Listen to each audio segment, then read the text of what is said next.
Hey guys, Salamence here, and welcome back to the channel. Today we are going to be going over my top 5 returning Pokemon in Generation 9 that I'm excited to see used in competitive play. Now quickly, before we do get into today's video guys, I do just want to point out that this will be going over topics and information that has been revealed in the trailers of the upcoming games. So if you are trying to avoid spoilers in that regard, please feel free to click away from the video now.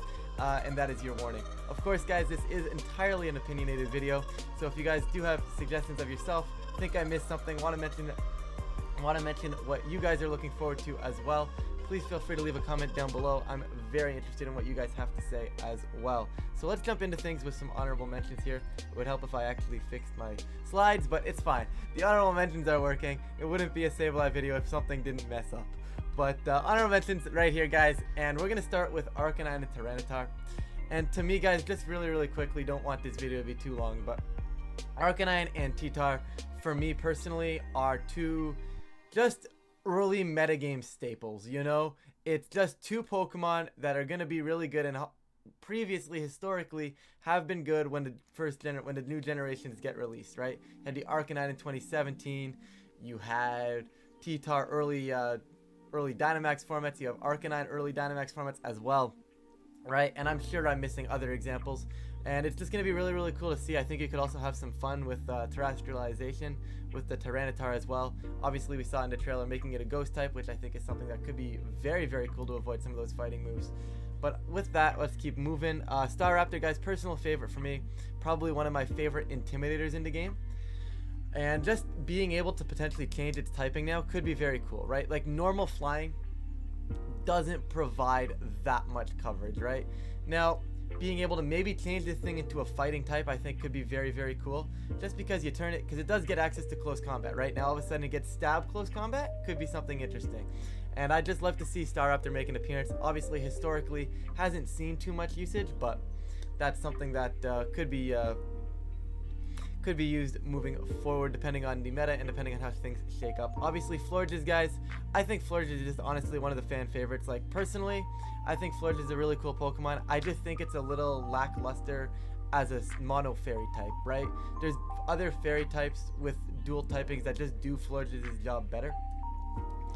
And seeing Florges now being able to potentially switch up its typing could definitely allow it to see some usage here. So I'm excited to see if that gets any more play by maybe making it, I don't know, something like random off the top of my head here, I don't know, water type, or even changing Florges to like a steel type, making it harder to take down.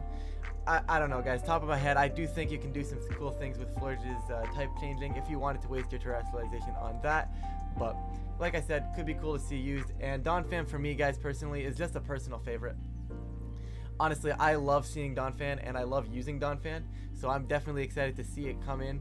And with the coverage that it gets, right, you don't necessarily need to utilize Terra Blast on your Donphan to necessarily take advantage of terrestrialization, right? Because it gets so much coverage already that realistically you could almost use any Terra type and you'd be really solid. So really looking forward to that.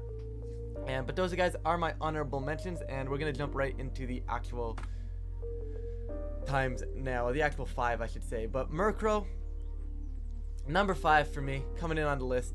And honestly guys, just prankster Tailwind guys, you guys know I love Sableye, so you should know that I love most pranksters, and seeing Murkrow make a return is just, it just makes me happy, you know? I don't think really it's going to take advantage of terrestrialization. I think dark flying is perfectly fine type, nothing really super crazy that you really need to change, nothing glaring.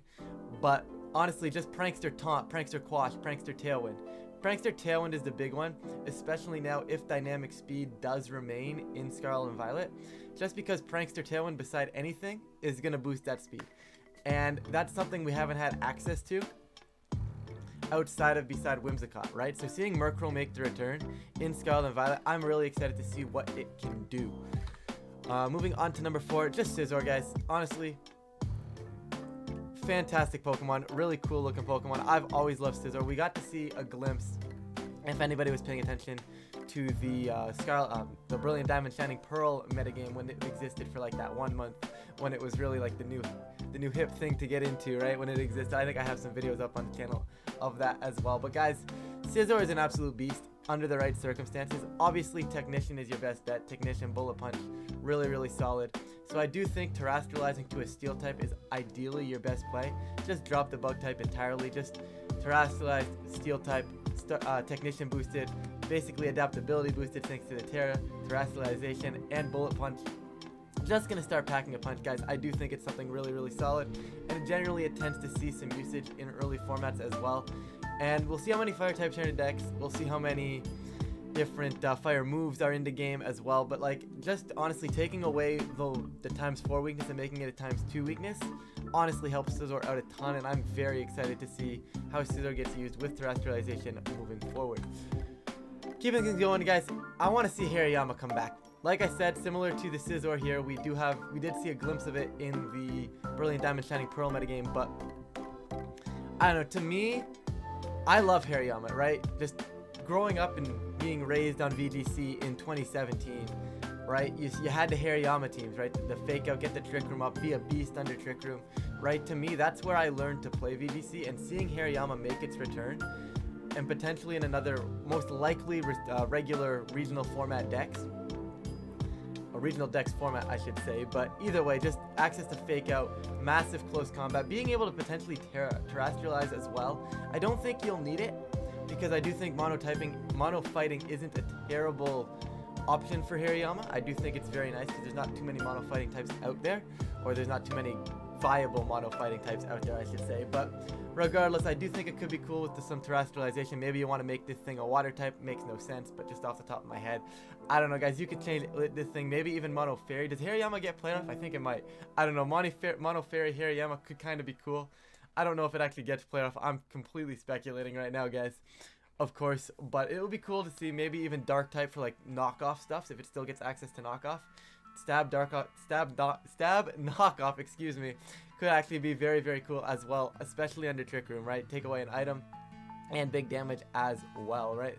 Guts boosted, stab knockoff could be doing a lot of damage. Like, guts boosted knockoff does a lot of damage, but now if it's stab, it could actually be kind of cool, right? So obviously you don't get the Terra boost if you do Terra type to a type that's not already your own, but it technically becomes stab, so you're not really losing out on anything. Like, I still think you're gaining, you're just not gaining as much, right? Hey, you could honestly just Terra type fighting this thing too, right? We'll have to see how the meta develops, because honestly, just close combat and giving close combat another boost because you terrestrialized your Hariyama to make it an even stronger fighting type could also be something that we see as well. Number 2 for me is actually kind of a personal thing, and I think a couple others are gonna like this suggestion as well. I do love seeing Breloom. Personally, for me, guys, when I grew up playing Pokemon, Breloom for me was always one of my favorites. I don't know why. I think you can see the plush right there, maybe somewhat on the shelf. But guys, Breloom for me, personal favorite. Just grass fighting. Obviously, Technician, another Technician user similar to Seizor, but I do think maybe Terra typing away from the 4x flying weakness could be really, really cool. But we'll have to see how the game plays out. Obviously, Technician Bullet Seeds are really, really nice. Technician Mach Punch is really, really nice. So maybe just making it mono grass or fighting could be really, really cool. But Breloom is definitely something I'm excited to see come back. Obviously, decent speed tier. Well, but previously, what was a decent speed tier before everything decided to go, I'm gonna go really, really fast like Regieleki. But was previously a decent speed tier. Was kind of slow, but still decently fast. So definitely excited to see Breloom making a reappearance in Scarlet and Violet. And of course, guys, number 1 for me, Salamence. Salamence to me, guys, is honestly, I just love Salamence. I love the way Salamence plays. I love the support Salamence provides. It's got Intimidate, or you can go on the offense. You can go Moxie, you can go Dragon Dance. There's so many ways you can play Salamence, and for me, I think that makes it number 1 on the list, right? I think I could have rearranged this list numerous times, and I think Salamence would have still been my favorite to return so far, right? And like I said, just so many ways to play Salamence. You can play it defensive, still put up damage. You can live certain attacks that really people think, oh, Salamence 4x weak, it shouldn't be living. And just seeing Salamence potentially making a comeback, Intimidate, Bulldoze, Flamethrower, just all the tech moves that it gets as well. Salamence to me is by far my number 1 favorite, so far I should say, because obviously we do not have the full Pokedex yet, nowhere near the full Pokedex yet. But as of what we know right now, this is a mon that I definitely want to see return. So guys, that is just gonna do it for the video. Of course, if you guys do have any opinions of your own, I would love to hear them on Pokemon that you are looking forward to seeing return in Scarlet and Violet. And with that, I'm going to stop rambling. Of course, if you guys do enjoy this type of content, feel free, but English is tough language. Please feel free to subscribe so you don't miss out on more. And of course, if you want to leave a like on the video, that also helps a ton, guys. But thank you so much for watching, and I will catch you guys in a future video.